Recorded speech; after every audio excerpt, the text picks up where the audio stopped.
வடலியில் காலை நேர பிரதான செய்திகள். முதலில் தலைப்புச் செய்திகள்.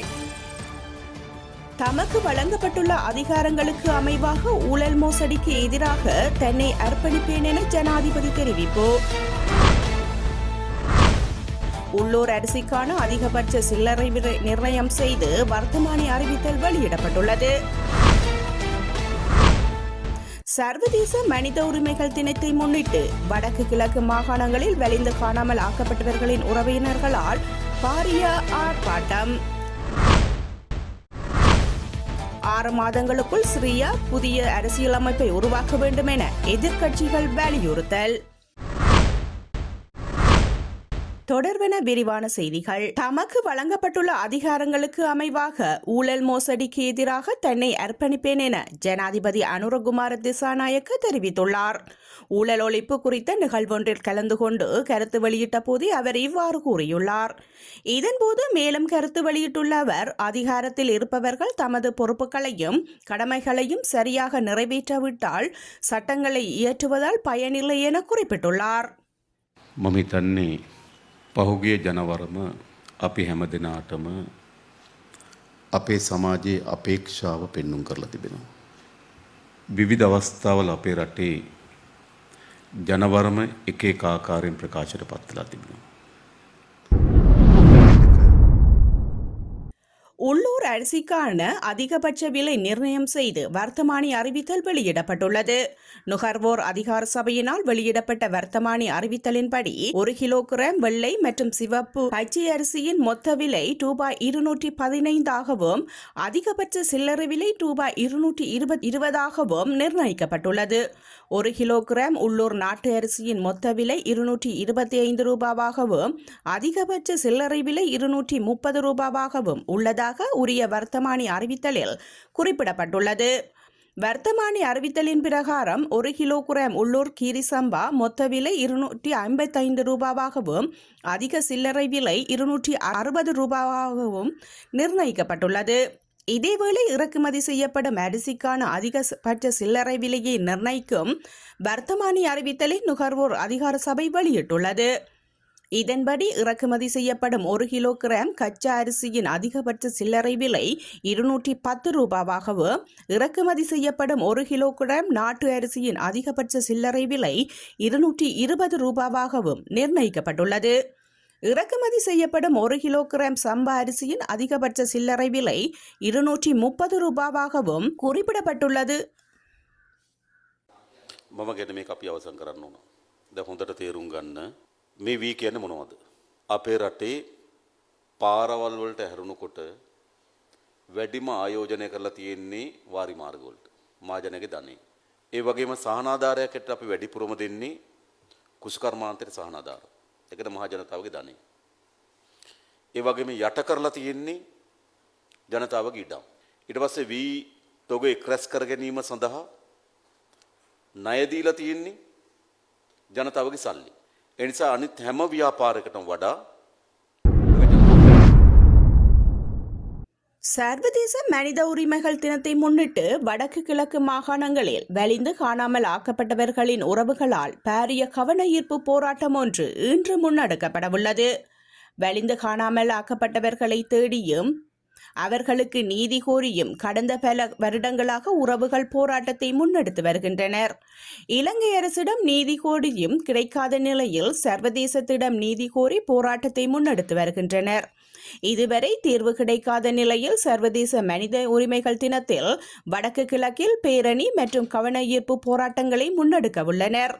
அந்த வகையில் திருகோணமலையில் பேருந்து தரிப்பிடத்திலும், அம்பாறையில் தம்பிலுவில் மத்திய சந்தையில் இருந்து திருக்கோயில் வரையிலும், மட்டக்கிளப்பில் தந்தை செல்வ சிலை பகுதியில் இருந்து காந்தி பூங்கா வரையிலும், வவுனியாவில் பேருந்து நிலையத்திலிருந்து முல்லைத்தீவில் கச்சேரிக்கு முன்பாகவும், யாழ்ப்பாணத்தில் நெல்லை ஆதீனம் முன்பாகவும், கிளிநொச்சியில் கந்தசாமி கோவில் முன்றலிலும் மற்றும் காணாமல் ஆக்கப்பட்டோரின் உறவுகளின் அலுவலக முன்றலிலும், மன்னாரில் பேருந்து நிலையத்திலும் இன்று காலை 10 மணிக்கு ஆரம்பமாக உள்ளதாக வலிந்து காணாமல் ஆக்கப்பட்டவர்களின் உறவினர்கள் அறிவித்துள்ளனர். குறித்த போராட்டத்தில் மத தலைவர்கள், பொதுமக்கள் பிரதிநிதிகள், சமூக அமைப்புகளின் பிரதிநிதிகள் கலந்து கொண்டு ஆதரவு தருமாறு கேட்டுக்கொண்டுள்ளனர்.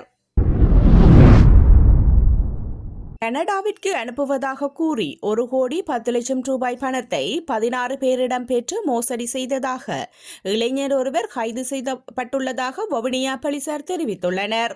வடக்கு மாகாணத்தின் வவுனியா, மன்னர், மாங்குளம், கிளிநொச்சி உள்ளிட்ட பல்வேறு பகுதிகளிலும் வசித்து வந்தவர்களிடம் நபர் ஒருவர் கனடாவில் உள்ள வர்த்தக நிலையம் ஒன்றிற்கு வேலைக்கு அனுப்புவதாகவும் முதல் கட்டமாக ஒரு தொகை பணத்தை தருமாறும் மிகுதி பணத்தை கனடா சென்று வேலை செய்து கொடுக்கலாம் எனவும் கூறி பலரிடம் பணம் பெற்றுள்ளார். குறிப்பாக ஒவ்வொருவரிடமும் தலா 5 லட்சம் தொடக்கம் 10 லட்சம் ரூபாய் வரை பணம் அறப்படப்பட்டுள்ளது. இது தொடர்பில் பாதிக்கப்பட்ட 16 பேர் வவுனியா போலீசில் செய்த முறைப்பாட்டிற்கு அமைய குறித்த நபர் கைது செய்யப்பட்டுள்ளார். அவர் 16 பேரிடமும் சிறு தொகையாக பெற்று 1,10,00,000 ரூபாய் மோசடி செய்துள்ளார். மேலதிக விசாரணைகளின் பின் குறித்த நபரை நீதிமன்றத்தில் முற்படுத்தியதை தொடர்ந்து விளக்கமறியலில் வைக்கப்பட்டுள்ளார் எனவும் போலீசார் தெரிவித்துள்ளனர். தமிழ் தேசிய கட்சியின் செயலாளர் நாயகம் MK சிவாஜிலிங்கம் திடீர் சுகையீனமுற்ற நிலையில் சுயநினைவற்று கொழும்பு கொள்ளுப்பிட்டியில் அமைந்துள்ள தனியார் வைத்தியசாலை ஒன்றில் அதிதீவிர சிகிச்சை பிரிவில் சேர்க்கப்பட்டுள்ளார். முன்னாள் பாராளுமன்ற உறுப்பினரான MK சிவாஜிலிங்கம் தனிப்பட்ட விஜயமாக கொழும்புக்கு சென்றிருந்தார்.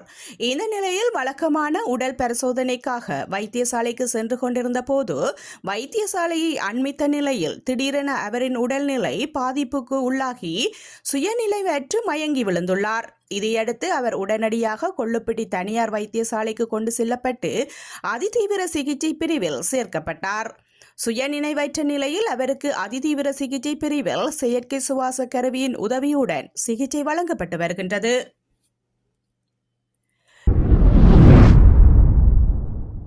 இந்த ஆண்டு நாடாளுமன்ற தேர்தலில் தோற்ற 1042 வேட்பாளர்கள் வருமானம் மற்றும் செலவு அறிக்கையை வழங்கவில்லை என்று தேர்தல் ஆணையம் தெரிவித்துள்ளது.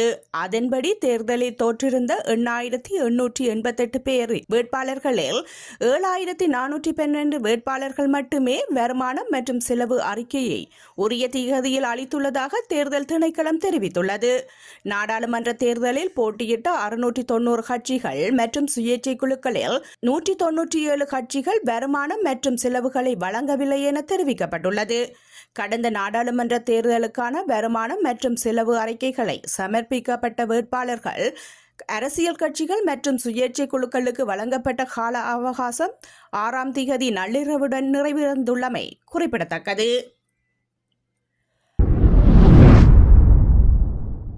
ஆறு மாதங்களுக்குள் சிரியா புதிய அரசியலமைப்பை உருவாக்க வேண்டும் என எதிர்க்கட்சிகள் சுட்டிக்காட்டியுள்ளன.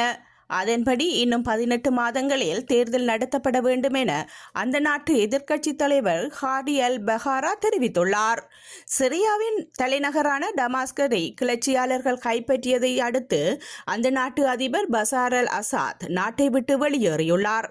தனது தந்தையின் 30 ஆண்டுகால ஆட்சியின் பின்னர் 2000ஆம் ஆண்டு சிரிய அதிபராக பதவியேற்ற பஷார் அல் அசாத் சுமார் 25 வருடங்கள் ஜனாதிபதியாக பதவி வகித்ததாகவும் ஏறக்குறைய 50 வருடங்களாக அசாத் குடும்பத்தின் ஆட்சி வீழ்ச்சியடைந்துள்ளதாகவும் வெளிநாட்டு விமர்சகர்கள் சுட்டிக்காட்டியுள்ளனர்.